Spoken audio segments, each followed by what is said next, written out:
আজ ব্লগে দুনিয়ার বাড়ি গিয়ে যা হলো সেটা আমি কল্পনাও করিনি। ব্লগে দুনিয়ার বাড়িতে গিয়ে হঠাৎ কুকুরটা আমাকে কেন তাড়া করলো? আসল ঘটনা জানতে হলে ভিডিওটা শুরু থেকে শেষ পর্যন্ত অবশ্যই দেখুন। আজকে আমি যেতে চলেছি ইউটিউবের মধ্যে মোস্ট ভাইরাল কন্টেন্ট ক্রিয়েটার, যার প্লাস 4 মিলিয়ন প্লাস সাবস্ক্রাইবার, সিদ্ধার্থদার বাড়ি, যাকে সবাই ব্লগে দুনিয়া বলে চেনে। তাই দেরি না করে দুই বন্ধু মিলে বেরিয়ে পড়েছিলাম সিদ্ধার্থদার বাড়ি যাওয়ার উদ্দেশ্যে। তো গাড়ির ভিতরে জায়গা পাওয়া যায়নি বলে গাড়ি মাথাতেই উঠে বললাম। সরি গাইস, মজা করছিলাম। গাড়ির ভিতরে জায়গা ছিল তবুও আমরা গাড়ির ছাদে বসছিলাম। তো এরকম হাসি মজা করতে করতে আর এবং রাস্তার সুন্দর দৃশ্য দেখতে দেখতে চলে গেছিলাম সাঁকড়াইল স্টেশনে। তো এই সাঁকড়াইল স্টেশনে এসে তাড়াহুড়ো করে একটি ট্রেনে উঠে পড়লাম। তো গাইস, দুই বন্ধু মিলে গল্প করতে করতে চারপাশের সুন্দর দৃশ্য দেখতে দেখতে কখন যে পৌঁছে গেছিলাম আমাদের গন্তব্যস্থানে আমরা নিজেরাও বুঝতে পারিনি। তো আমরা এখন পৌঁছে গেছি উলবেড়িয়া স্টেশন। উলবেড়িয়া স্টেশন থেকে যাওয়া হবে 58 গেট। ব্লগে দুনিয়া বাড়ি যাওয়ার জন্য রাস্তাটা পুরো দাদাটা এতটা সহজ ভাবে বলে আমি কোনদিন ভাবতেও পারিনি।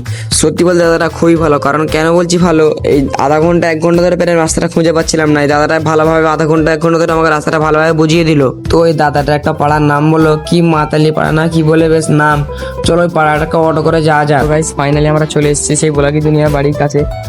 এই যে দোকানটা আপনারা দেখছেন, এই দোকানটা হলো ব্লগে দুনিয়া কাকা বা দাদার দোকান। তাই আমার বন্ধু চলে গেছিল জিজ্ঞাসা করতে যে ঠিক ব্লগে দুনিয়া বাড়িটা কোন জায়গাটায়। তো গাইস, আমরা এখন যাচ্ছি সেই ব্লগে দুনিয়ার বাড়ি।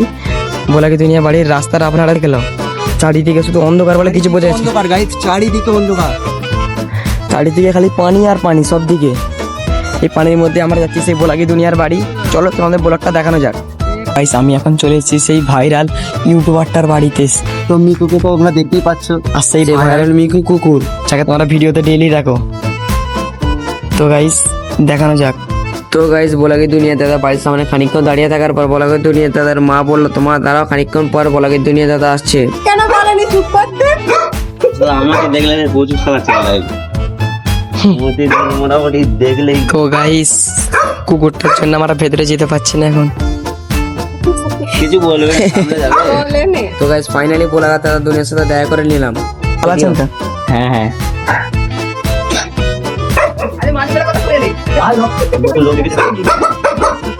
তো গাইস, আমি এখন আছি সেই ভাইরাল ব্লগে দুনিয়া বাড়িতে। দাদা আপনি কিছু বলে দাও আমার অডিয়েন্সের তারে। ভাই এরা অনেক দূর থেকে রাতে এসছে, তো কি বলবো আর সাবস্ক্রাইব করো ভাই, চ্যানেলকে লাইক করো ভিডিওটাকে। তো গাইস, দাদা যে গেলে বলে সাবস্ক্রাইব তো করতে হবে আপনাদের। এসেছিলাম মন্দারমণি থেকে, তারা এসছে থেকে সেই কাকদ্বীপ, সেই বকখালি থেকে এসছে। আর তার আগে একজন এসেছিল চন্দননগর, প্রচুর দূর থেকে এসছে। ওইগুলো তো কন্টেন্ট, মিকোকে দেখি দাও একটু জুম করে। তো গাইস, এইটা হলো সেই ভাইরাল মিকো। হ্যাঁ, ওটাই জাস্ট হচ্ছে এখন প্রথম তোরা বলতে পারবে না, এখন জাস্ট খালি এখন ভিডিও নিয়ে নাও রিয়াকশন দিয়ে। এখন এরামই নিচে আমরা বলা দরকার নেই, যাবে ভয়েস। চলে আসো, তো চলে এসো, তোমাদের আমার স্টুডিওটা দেখাচ্ছি, ঠিক আছে? তো চলো দাদার স্টুডিওটা দেখানো যাক। তো গাইস, আমরা এখন যাচ্ছি দাদার স্টুডিও, যেখানে দাদা বসে ভিডিও এডিটিং করে। তো গাইস, আমরা এখন যাচ্ছি সেই দাদার স্টুডিও। ও ভাই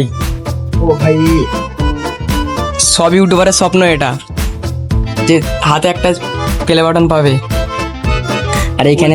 আর এখানে দাদা চলছে এডিটিং। দাদা এখানেই বসে ভিডিও শ্যুট মানে এডিটিং সব কিছুই এখানে বসে করে। আর উপরে প্লে বাটনগুলো সব রাখা আছে, আপনারা দেখালো একবার। আর এখানে চলছে এডিটিং, খুব তাড়াতাড়ি নতুন দাদার ভিডিও আসতে চলেছে। দাদা এডিটিং চলছে। আর উপরে আছে সিলভার আর গোল্ডেন প্লে বাটন। তো গাইস, দাদার কাছে আমরা এসেছি। দাদার ব্যবহারটা খুবই সুন্দর। দাদা এখানে, তো দাদার ব্যবহারটা খুবই সুন্দর, খুবই ভালো লাগলো। 5 থেকে 6 জন চলে এলো ভিডিও করতে।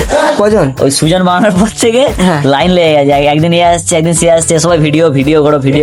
সত্যি কথা বলতে তার ব্যাপারটা খুবই ভালো, কারণ অত বড় ক্রিয়েটার হওয়া সত্ত্বেও কোনো মনে অহংকার নেই। তো গাইস, আজকে ভিডিওটা এই পর্যন্ত ছিল। যদি ভালো লাগে লাইক কমেন্ট শেয়ার করে দেবেন। আর খুব তাড়াতাড়ি এই ভিডিওটার পার্ট 2 ভিডিও আসছে।